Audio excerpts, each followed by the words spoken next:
Hello my YouTube family, তোমরা সবাই কেমন আছো? আশা করছি সবাই ভালো আছো। আমিও খুব ভালো আছি। বন্ধুরা দেখো, সকাল সকাল খুব বৃষ্টি হচ্ছে, আর এত বৃষ্টি দেখে মনে হচ্ছে যে স্নান করি। আর এত সকালবেলা স্নান করা যাবে না, এখন আর কি 6টা বাজে, তার জন্য স্নান করব না। আর এত পরিমাণে বৃষ্টি হচ্ছে কি বলবো, এত ভালো লাগছে। আর বৃষ্টি হলে ঘুম থেকে তো উঠতে ইচ্ছে করে না। আর আজকে সকাল সকাল উঠতে হয়েছে, আজকে আর কি অনেক কাজ আছে, তার জন্য সকাল সকাল উঠেছি। আজকে আমরা একটা ঘর ভাঙবো, তার জন্য আর কি সকাল সকাল উঠেছি। উঠে দেখি এত বৃষ্টি শুরু হয়ে গেছে। আর দেখো আমাদের ভাঙা রান্নাঘর, মানে এই ঘরটা আজকে ভাঙবো। আর দেখো ভিজে একদম শেষ অবস্থা, মানে এই রান্নাঘরটা চলে না, তার জন্য আজকে এই রান্নাঘরটা ভেঙে ফেলবো। আর দেখো মূলো শাক এনেছে, আর মাছ এনেছে, আর হচ্ছে চিকেন এনেছে। তো এগুলো রান্না করতে হবে, কারণ কাজ করা শুরু করলে তো আর রান্না করা যাবে না। তার জন্য রান্না শেষ করে কাজে লেগে পড়বো।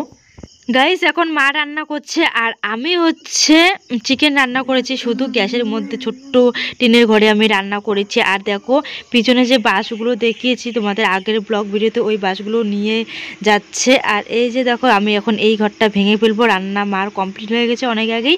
তারপরে তো খাওয়া দাওয়া করলাম। আর অনেক দিন ধরে খুব কষ্ট করে রান্না করতে হচ্ছে, কারণ এই যে আমাদের রান্নাঘর ভেঙে ফেলেছি, মানে নতুন করে রান্নাঘর করছি, তার জন্য এখানে রান্না করে খাই। আর ছোট টিনের ঘরে রান্না করা যায় না, গ্যাস আর কি ওখানে আর কি দুটো বিছানা অসুবিধে হয়, তার জন্য এই ঘরটা ভেঙে ভালো করে একটু তুলে এখানে আর কি কোনো রকম করে রেঁধে আর কি খাওয়ার জন্য এই ঘরটা আর কি যতদিন কমপ্লিট হচ্ছে না ততদিনই আর কি এখানে আমরা রান্না করে খাবো। তার জন্য কোনো রকম করে এই ঘরটা একটু ভালো করতে হবে, তার জন্য আমি টিনগুলো খুলে ফেলছি। আর তোমাদের দাদাভাই ঘর বানাবে আর কি, আমি আর কি হেল্পার, মানে তোমাদের দাদাভাইকে আর কি সব কিছু এগিয়ে দিচ্ছি। তোমাদের দাদাভাই কাজে গিয়েছে, তার জন্য আমি এই ঘরটা ভেঙে কমপ্লিট করে মানে পরিষ্কার করে রাখবো। তোমাদের দাদাভাই এসে বানানো শুরু করে দিবে, তার জন্য আর কি এগুলো টিনগুলো সরিয়ে নিচ্ছি। আর এগুলো যদি করে রাখি তাহলে তাড়াতাড়ি হয়ে যাবে ঘর বানানো। আর এই ভাঙা টিনগুলো যে এত ভারী কি বলবো, দেখে তো মনে হয় যে তাড়াতাড়ি খুলে যাবে, কিন্তু না, খুবই শক্ত টিনগুলো, মানে আগে পুরনো টিন তো, তার জন্য এত ভারী, মানে আমি তো বুঝতেই পারিনি যে এত ভারী হয়ে, ভাবছিলাম যে এক হাতে মানে তুলে নিয়ে যেতে পারবো, কিন্তু এত ভারী।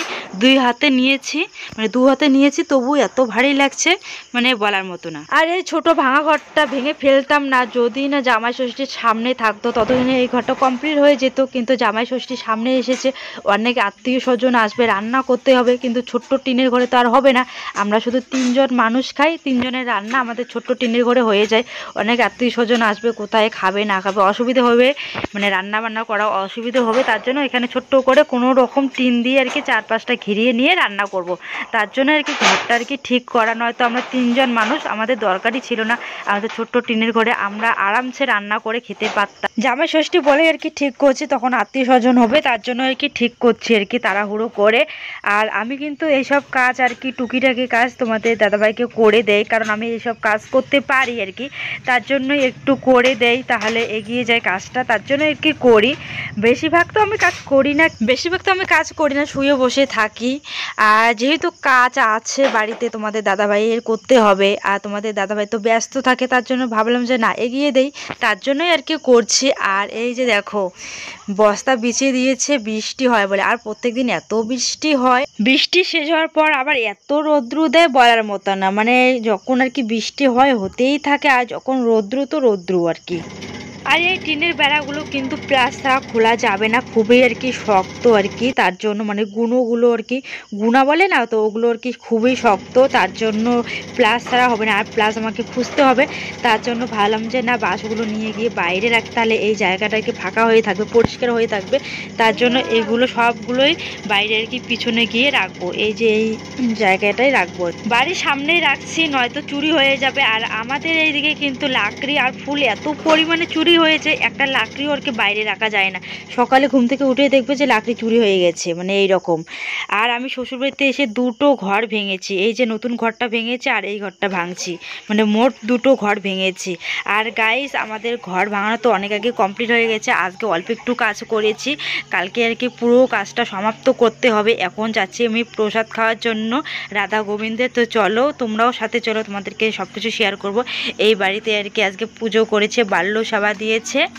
তো এই বাড়িতে প্রসাদ খাওয়ার জন্য যাচ্ছে আর এত টায়ার্ড লাগছে, যেতে ইচ্ছে করছিল না, কিন্তু খিচুড়ি করবে বলে মনটাও আর কি মানছে না যে খিচুড়ি হবে। আর খিচুড়ি আমার খুবই ভালো লাগে, তার জন্য না চলে এলাম। মানে এত শরীরটা খারাপ লাগছে তবুও চলে এসেছি, মানে এত রৌদ্রের মধ্যে কাজ করেছি তার জন্য আর কি শরীরটা আর কি কেমন করছিল ম্যাচ তবুও আর কি চলে এলাম। আর আমার প্রসাদ খাওয়া তো অনেক আগে কমপ্লিট হয়ে গেছে। এই যে দেখো রাধা গোবিন্দ এনেছে, তার জন্য আজকে রাধা গোবিন্দ চক্ষুদান করেছে আর হচ্ছে বাল্লভ সেবা দিয়েছে।